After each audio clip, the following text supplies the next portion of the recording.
नमस्कार, प्रणाम। हम अखिलेश कुमार स्वागत करता हूँ अपन यूट्यूब चैनल भोजपुरी पढ़ाई में। दोस्त, आज हमने के पढ़म राष्ट्रकूट वंश के बारे में, ठीक बा। राष्ट्रकूट वंश के बारे में आशा करता है कि पिछला वीडियो पूरा सब देख ले होते। आज राष्ट्रकूट के वंश के बारे में हमने बात करम सन। जो भी इम्पोर्टेंट तथ्य बा ओकरा के स्मरण करके स्मरण करके प्रयास करम सन। चलिए, सबसे पहले हमने क्या आ जाता है सन इसमें संस्थापक के रहे, ठीक बा। संस्थापक के बात कर जाता है। राष्ट्रकूट वंश के संस्थापक कौन थे? दंती दुर्ग इसके संस्थापक थे। कब शासन किए? 752 ईस्वी में। कब शासन किए? 752 ईस्वी में, ठीक है। इनकी राजधानी आपसे पूछा जाएगा, राजधानी कौन सी थी? इनकी राजधानी पूछा जाए क्या रहे? तो राजधानी में भैया बताइए मानकीर जमुना के मान्य खेत भी कहा जाता है। मान्य खेत आज आधुनिक एक नाम हो गल बा मानखेर। कहाँ बा? शोलापुर के निकट। शोलापुर के कहाँ बा? निकट में बा, आसपास में बा मानखेर निकट, ठीक बा। कोनो दिक्कत नहीं के। राष्ट्रकूट वंश के संस्थापक के रहे। राष्ट्रकूट वंश के संस्थापक दंती दुर्ग 752 ईस्वी में रहे। राजधानी मानकी रहे या मानखेत पहले कहल जाता है। अब एक नया नाम मान्यखेर हो गई बा, जौन की कहाँ? शोलापुर के निकट बा। बात करें सर राष्ट्रकूट वंश में, तो प्रमुख शासक के नाम कौन कौन आवेला? प्रमुख शासक के रहे ये देखिए। सबसे पहला प्रमुख शासक में आ जाता है कृष्ण प्रथम का नाम, कृष्ण प्रथम, ठीक है। उसके बाद ध्रुव आता है, ध्रुव का नाम। उसके बाद गोविंद तृतीय का नाम आ जाता है, ठीक है। उसके बाद अमोघ वर्ष का नाम आता है, अमोघ वर्ष, ठीक है। उसके बाद आपका इंद्र द्वितीय, अमोघ वर्ष के बाद आ जाता है कृष्ण द्वितीय, ठीक है। उसके बाद आता है इंद्र तृतीय और फिर आ जाता है कृष्ण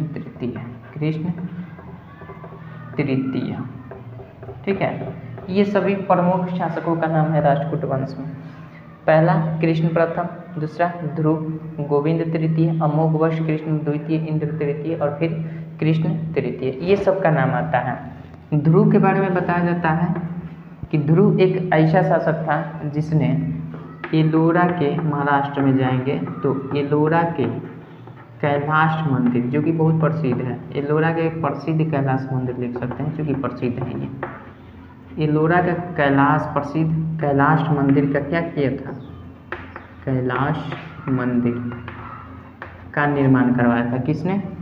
कृष्ण प्रथम ने कराया था, ध्रुव नहीं, सॉरी गलती हो गई भैया जी, इसको यहाँ लगा दीजिएगा। कृष्ण प्रथम क्या किया था? एलोरा के प्रसिद्ध कैलाश मंदिर के निर्माण कराया था। किसने? कृष्ण प्रथम ने। ध्रुव कौन था? ध्रुव ये ऐसा शासक था ना, जो कि कनौज पर अधिकार प्राप्त करने के लिए, कहाँ पे? कनौज पर अपना आधिपत्य जमाने के लिए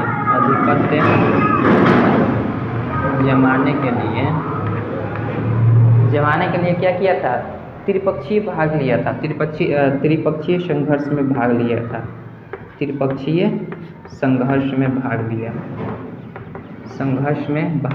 था। और त्रिपक्षीय संघर्ष में भाग लिया था जिसमें इसने दो शासकों को हरा दिया। एक तो प्रतिहार वंश का एक शासक था जिसका नाम था वत्सराज, ठीक है। और दूसरा पाल वंश का एक शासक था, पाल वंश का एक शासक था जिसका नाम था आपका धर्मपाल को क्या किया? पराजित कर दिया। किसने पराजित किया? ध्रुव क्या किया? कनौज पर अपना अधिकार प्राप्त करने के लिए त्रिपक्षीय संघर्ष में इसने भाग लिया। त्रिपक्षीय संघर्ष किस प्रकार से? एक तो ध्रुव था ही, उसके बाद प्रतिहार वंश के शासक वत्सराज था। 3 लोग थे इसलिए त्रिपक्षीय संघर्ष। पाल वंश धर्मपाल, केवल धर्म नहीं धर्मपाल, ठीक है, इन दोनों को पराजित कर लिया। और चूंकि त्रिपक्षीय संघर्ष था तो त्रिपक्षीय संघर्ष में जब 2 आदमी के हरा दिया जाएगा तो एक आदमी जीत जाएगा। तो ये ध्रुव ऐसा था जो कनौज पर अधिकार प्राप्त करने के लिए इन दोनों को हरा दिया था, ठीक है। अब चलिए बात करते हैं, इसको पराजित किया और कनौज पर विजय प्राप्त किया, ठीक है। गोविंद तृतीय के बारे में जान लीजिए। गोविंद तृतीय भी त्रिपक्षीय संघर्ष में भाग लिया था। त्रिपक्षीय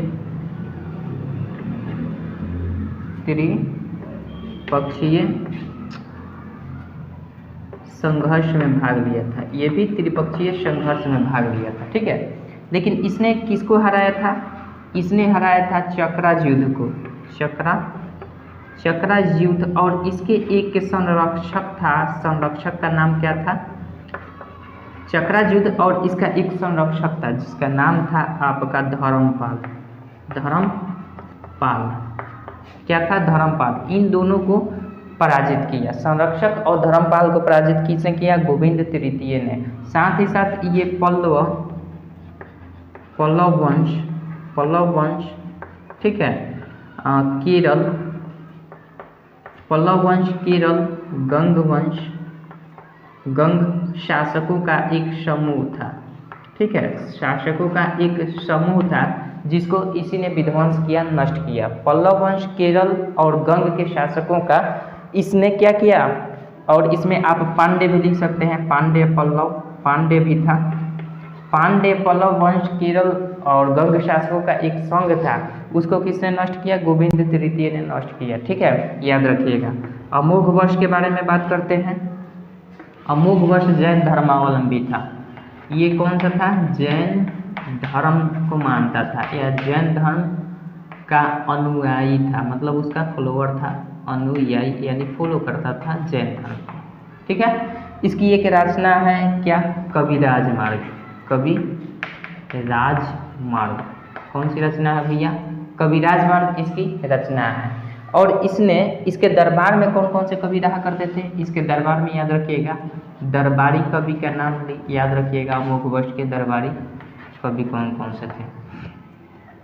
एक तो हो जाएंगे महावीराचार्य, जिसने किसकी रचना की थी? जिसने गणितासार की रचना की थी।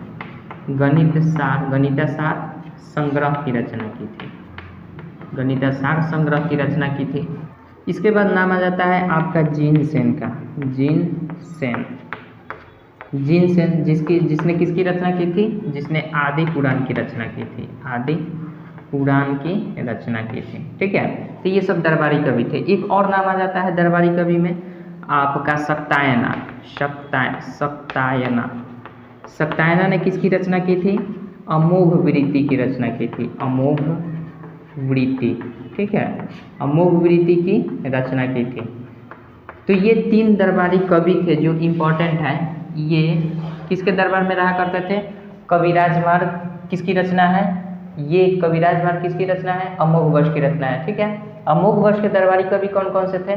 तो अमोघ वर्ष के दरबारी कवि महावीराचार्य, जीनसेन, सक्तायना, और प्रत्येक की रचना क्या है? महावीराचार्य की रचना आपसे पूछा जाए तो क्या बताइएगा? गणितासार संग्रह।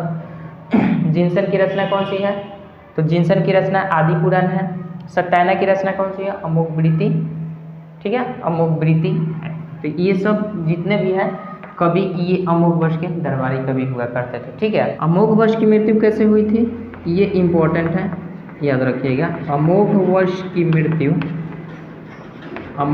की मृत्यु कैसे हुई थी? इन्होंने तुंगभद्रा नदी पर क्या किया था? अपनी जल समाधि ली थी। जल समाधि के द्वारा अपने जीवन का अंत किया। जल समाधि के द्वारा अपने जीवन का अंत कर लिया, ठीक है। इसकी कहानी खत्म हो जाती है। कृष्ण द्वितीय के बारे में कुछ नहीं। इंद्र तृतीय जो है, इंद्र तृतीय के संबंध में जान लीजिए कि इंद्र तृतीय के समय में ही कौन आया था? अलमसूदी आया था।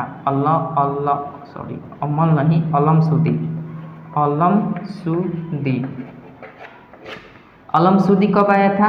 इंद्र तृतीय के समय में अलमसूदी भारत में आया था। ये अरबी निवासी था। कहाँ का था? अरबी निवासी था। अलमसूदी क्या था? अरबी निवासी था। और ये किसके समय में आया था भारत में? इंद्र तृतीय के संबंध में आया था। ये बात याद रखिएगा, ठीक है। कृष्ण तृतीय के बारे में बताया जाता है कि कृष्ण तृतीय जो है ये अंतिम शासक था। क्या था? अंतिम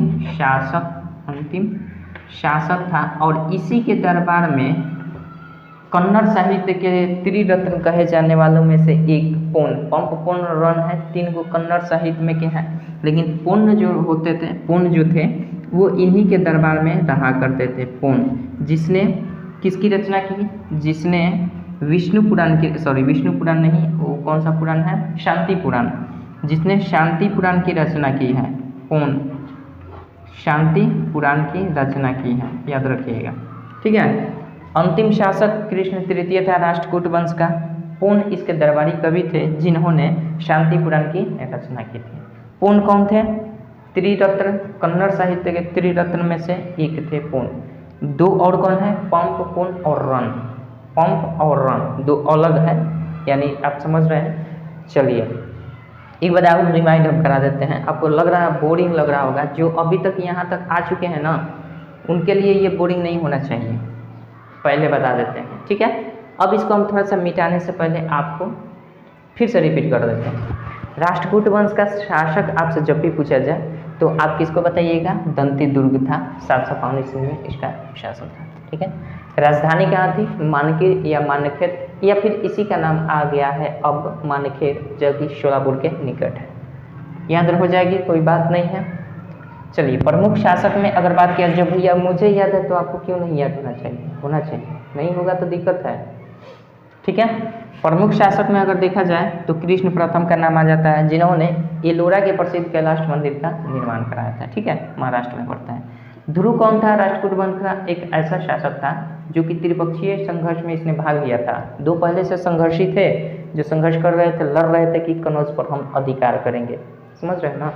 कनौज पर अपना शासन करने के लिए 2 पहले से लड़ रहे थे, लेकिन ये तीसरा व्यक्ति आ गया ध्रुव। जब ध्रुव, हाँ एक ध्यान रखिएगा, ध्रुव को धारावर्ष के नाम से भी जानते हैं। धारावर्ष ध्यान रखिएगा, बताया नहीं है इसमें। ध्रुव को हम किस नाम से और जानते हैं? धारावर्ष के नाम से भी जानते हैं। तो ये कनौज पर अपना आधिपत्य जमाने के लिए त्रिपक्षीय संघर्ष में भाग लिया। और आपका प्रतिहार वंश का एक कौन सा था शासक? प्रतिहार वंश का शासक कौन था? देख लीजिए, वत्सराज और पाल वंश का शासक धर्मपाल। इन दोनों को पराजित कर दिया। 3 व्यक्ति में 2 को पराजित कर दिया, तो भैया सत्ता तो इसी के हाथ में जाएगी। तो वही बात हुई, ध्रुव इन दोनों को पराजित कर कनौज पर अधिकार किया, ठीक है। उसके बाद गोविंद तृतीय जो था, इसने प्रतिहार वंश के एक शासक था। और सॉरी, यहाँ पे आप ध्यान रखिए, गोविंद तृतीय जो था ना, त्रिपक्षीय संघर्ष में भाग लिया और चक्रायुध और उसके एक संरक्षक धर्मपाल को पराजित किया। साथ ही साथ ये एक चीज और ध्यान रखिएगा, नागभट्ट द्वितीय जो कि प्रतिहार वंश का एक शासक था, नागभट्ट द्वितीय, ठीक है। नागभट्ट द्वितीय जो कि प्रतिहार वंश का एक शासक था, प्रतिहार वंश का एक शासक था, इसको भी हराया। किसने? गोविंद तृतीय ने। ये गोविंद तृतीय का डाटा है, ये भी त्रिपक्षीय भाग में संघर्ष में भाग लिया। चक्रायुध और उसका एक संरक्षक धर्मपाल था, उसको हराया। और साथ ही साथ एक प्रतिहार वंश का शासक नागभट्ट द्वितीय था, उसको भी इसने हरा डाला, ठीक है। चलिए अब बात करते हैं कृष्ण द्वितीय के बारे में। कोई संबंधित जानकारी इंपॉर्टेंट शायद नहीं है, इसलिए बुक में नहीं दिया गया है, मुझे पता नहीं है, जो दिया गया है आपको बता रहे हैं, ठीक है। चलिए इसके बारे में कोई डाटा हमें नहीं मिला, इसलिए मतलब इम्पॉर्टेंट डाटा कहें तो बहुत खोजे तो बहुत इतिहास में होगा नहीं होगा ऐसा बात नहीं है, लेकिन हम उस डाटा को कलेक्ट किए हैं जो कि इम्पॉर्टेंट है हमारे एग्जाम की दृष्टिकोण से, ठीक है। इंद्र तृतीय के बारे में हमने बात किया आपसे। अमोघ वर्ष पहला गोविंद तृतीय हो गया। अमोघ वर्ष के बारे में अभी हम बताए, फिर से बता देते हैं। ये जैन धर्म का अनुयायी था। अमोघ वर्ष कौन सा था? जैन धर्म का अनुयायी थे, जैन धर्म को मानता था। इसने एक रचना की थी कविराज मार्ग की, ठीक है। कविराज मार्ग की रचना की थी। तो आपसे क्वेश्चन पूछा जाए कविराज मार्ग की रचना किसने की, क्या बताएंगे? अमोघ वर्ष, ठीक है। लेकिन इसके और दरबारी कवि थे जिन्होंने अलग अलग रचनाएं की थी। जो कि इनके दरबार में रहा करते थे। जैसे महावीराचार्य गणित सार संग्रह की रचना की थी, ठीक है। जिनसेन जिसने आदि पुराण की रचना की थी। सत्यायना किसकी रचना की थी? अमोघ वृत्ति की रचना की थी। अब देखिएगा यहाँ पे जिनसेन आदि पुराण की रचना की, लेकिन शांति पुराण की रचना किसने की थी? ध्यान रखिएगा, शांति पुराण की रचना किसने की थी? पुण्य ने की थी। पुण्य, यहाँ पे पुण्य है, पुण्य ने की थी। तो ये डाटा आप थोड़ा सा देख लीजिएगा। यहाँ पे आदि पुराण है, आदि पुराण में जिनसेन का नाम आ जाता है, जबकि शांति पुराण में पुण्य का नाम आ जाता है, ठीक है। चलिए, तो महावीराचार्य गणित सार संग्रह की, जिनसेन आदि पुराण की, और ये सत्यायना अमोघ वृत्ति की। अमोघ वृत्ति की मृत्यु कैसे हुई? अमोघ वर्ष की मृत्यु कैसे हुई? तुंगभद्रा नदी पर उन्होंने जल समाधि देकर अपने जीवन का अंत कर दिया, ठीक है। अलमशुदी अरबी निवासी था, जो कि किसके? इंद्र तृतीय के शासनकाल में भारत में आया था। इंद्र तृतीय के शासनकाल में कब आया था? भारत आया था। कौन आया था? अलमशुदी अरबी निवासी था, ठीक है, समझ गए। अब कृष्ण तृतीय जो था वो अंतिम शासक रहा राष्ट्रकूट वंश का, ठीक है। अंतिम शासक राष्ट्रकूट वंश का कौन था? कृष्ण तृतीय। और इसके दरबार में कौन से कवि रहते थे? पूर्ण रहते थे। किसके? कृष्ण तृतीय के दरबार में कौन से कवि रहते थे? पूर्ण रहते थे। और पूर्ण ने किसकी रचना की थी? शांति पुराण की रचना की थी। इतनी बातें आप समझ रहे हैं। चलिए, इसको मिटाते हैं। कुछ और इम्पोर्टेंट चीज़ें हैं, उसको भी देख लेते हैं। इसको मिटा देते हैं।